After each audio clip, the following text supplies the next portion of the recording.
Today, we're really opening up the archives, cutting through all that noise to get to the core of, well, one of the most foundational cars ever made.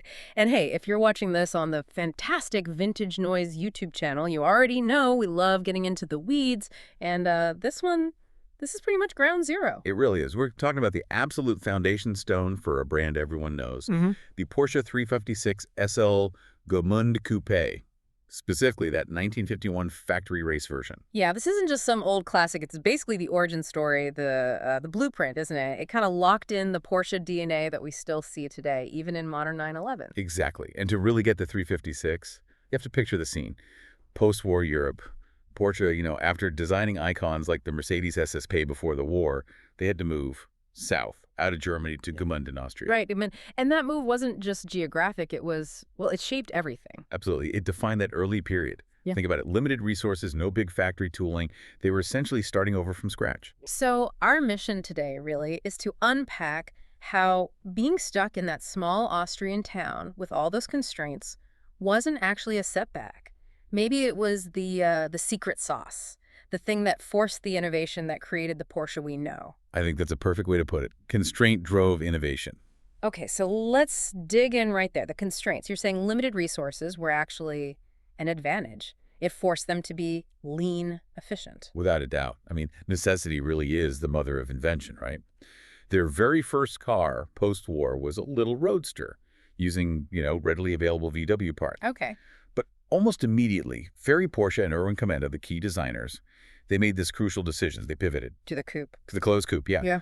And critically, with that engine hanging out behind the rear wheels. The layout that defines them. But doing that design work so fast, away from proper facilities, that sounds like a huge undertaking. The source said, what, 3 months? For 3 months for the Gmünd Coupe design. It's astonishing.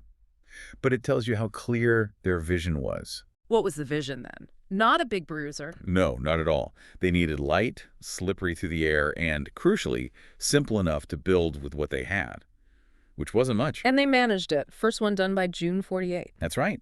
And using really basic methods, almost like craftsmen, they built over 40 of them by mid-1949. Okay, when you say basic methods, you mean we're not talking factory presses here. Oh, definitely not. We're talking hand-beaten aluminum panels shaped over wooden bucks. Wow. So truly handmade. Pretty much. It let them create those smooth aerodynamic curves without needing giant, expensive industrial presses. That light aluminum skin plus the air-cooled boxer engine in the back. That was the magic formula. Good weight distribution, efficient power use from a small engine. Exactly. The core philosophy was born right there. Lightweight efficiency. But that hand-built aluminum phase in Austria, that couldn't last forever if they wanted to grow, right? No, it was always going to be temporary, a means to an end. Which brings us neatly to the next big step. Moving back to Germany. Zuffenhausen. Correct. Once they got back to Zuffenhausen, things had to change for, let's say, more scalable production. They partnered with the coach builder Reuter for the bodies. And Reuter used steel, not aluminum. Mostly, yes. For the main run of production 356s, they switched to steel. Yeah. It was, cheaper, easier for mass production, maybe a bit tougher for everyday road use. Okay, that makes sense for volume. But hang on, if steel was cheaper and easier via Reuter, why did Porsche keep any aluminum bodies at all? Seems expensive, difficult. Because Porsche always had racing in its blood. For the factory race team, cost wasn't the main driver.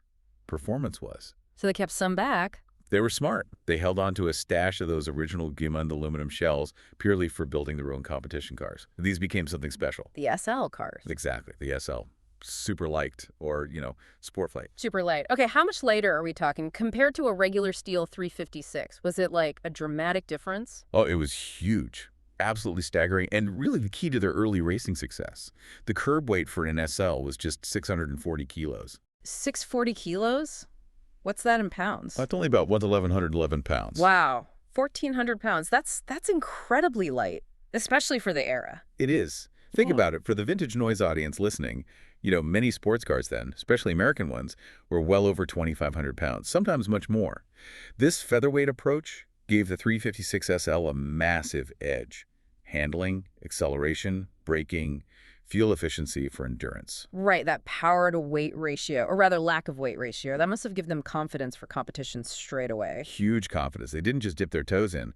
They aimed high. Le Mans, the big one. Straight for the 24 hours of Le Mans. Yeah. Even before the 51 SL spec we're focusing on, they were preparing these aluminum Gmünd Coupes. Back in 49, June 23rd and 24th, two of these 562 Gmünd cars were on the grid. 1949, that's barely 4 years after the war ended. A small German company showing up at the world's biggest endurance race. That takes some serious nerve. It really does. Imagine the scene. And then the result. Audace Villiers and Zedmo Mouche. Yeah. They won their class. They won. First time out. First time out of Le Mans, class victory.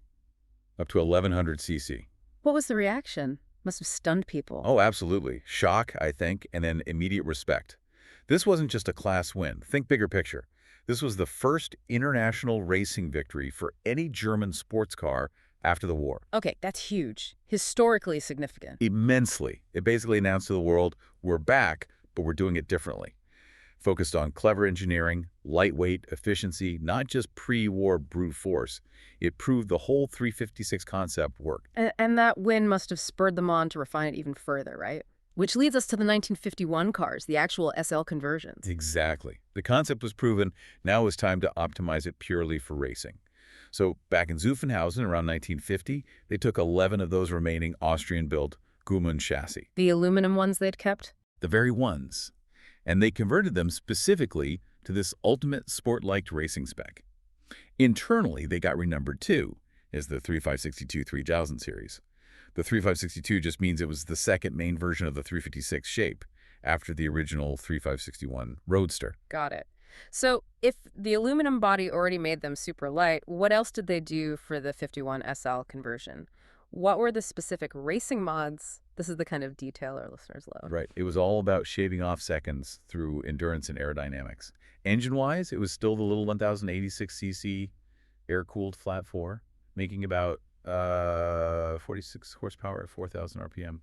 Not a powerhouse. 46 horsepower. Okay, so they definitely weren't winning with brute force. Not at all. So they had to make it slippery, really slippery. You saw things like bigger fuel tanks, obviously, for longer runs between stops. Makes sense for Le Mans. Then, those distinctive louvered covers over the quarter windows. They weren't just for looks. They helped airflow and maybe kept the cockpit a bit cooler, protected it somewhat. Okay, and underneath? Smooth aluminum belly pans, streamlining the underside to let the airflow cleanly past the chassis. And, of course, the most obvious visual cue. The wheel spats. Wow. The covers over the rear wheel. Exactly. Those weren't just stylish affectations. Pure aero. Reducing drag wherever possible. When you've only got 46 horsepower pushing you down the Mulsanne straight, every little bit of drag reduction counts. It screams factory race car optimization, doesn't it? It really does. Oh, and inside, they often had a special shifter mounted higher up on a pedestal. Better ergonomics for quick shift during a long race. So they put all this effort in, built these dedicated racers. How did the 1951 Le Mans go? They sent 3 cars, right? They did. 3 Type 3562 SLs. Huh. Well, endurance racing is tough. 2 of the cars actually crashed out. Le Mans can be brutal. Oh, wow. Not ideal. No. But the third car, chassis number 3562063, it ran like clockwork. Flawlessly for 24 hours. And guess what? Another class win. Another class win. Took the 1100cc category again. It just cemented the whole concept. Proved the fundamental design from Gmünd wasn't just quick, it was durable too. That reliability under pressure, that's key. It showed the lightweight philosophy wasn't fragile. It worked. Absolutely. Lightness, aero, reliability. That was the winning formula they'd found. Which brings us to just how special these cars are today. We have to talk about rarity, because finding one? Good luck. Oh, finding a real Gmünd Coupe is incredibly difficult. Yeah. And expensive. Remember, total production in Austria was tiny. Just 47 cars. 47, that's it. That's it. And time takes its toll, especially on hand-built aluminum cars from the late 40s. Best estimates suggest only around 30 or so still exist in any form today. 30 worldwide. Okay, that's rare. But what about the actual race cars, the ones with Le Mans history or that SL spec? That's where it gets really, really exclusive. Of those original 47, maybe only 7 or 8 were ever prepared by the factories at Works race cars back then. 7 or 8. And then, narrowing it down further, those specific 1951 SL conversions we've been talking about, the ones with the full aero package like the spats and belly pans, built for Le Mans 51. Yeah. How many? Only 9.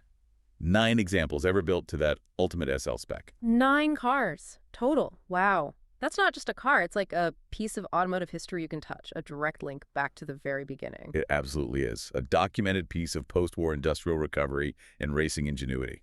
So looking back at our mission then, this car, the 356 SL Gmünd Coupe, born from hardship in that little Austrian town, hand-built, super light, rear-engined, it created the template and then immediately proved it with international race wins. It really did set the Porsche DNA, didn't it? It's the perfect embodiment of it. Porsche's decisive, successful pivot to lightweight, efficient performance. It really shows how knowing what you want to achieve and applying that knowledge cleverly under pressure can lead to something truly special and enduring. It's an amazing story, a fantastic deep dive into the 356 SL Gmünd Coupe. We've hit the key points. That light and fast 3-month design, the crucial aluminum construction in the Gmünd, the move back to Zuffenhausen, and those early Le Mans wins that basically launched the legend. Absolutely. So here's something to maybe mull over, a final thought for you listening. We hear a lot in the collector world. Sometimes sources mention how a crashed car with amazing history, say a famous race car wreck, can sometimes be worth more than a perfect running example without that story. Right, the provenance paradox. Exactly. So think about those two 356 SLs that crashed at Le Mans in 1951. Given the incredible rarity and foundational importance of these cars, how might the value of one of those crash cars, purely because of its documented attempt at Le Mans history, compare today to the value of the surviving sister car that actually won the class? Does the story of the attempt, even in failure, add its own unique, valuable layer? That's a really interesting one. History, value, narrative. It gets complicated. Definitely something to think about. Thanks for joining us for this deep dive. We'll catch you on the next one.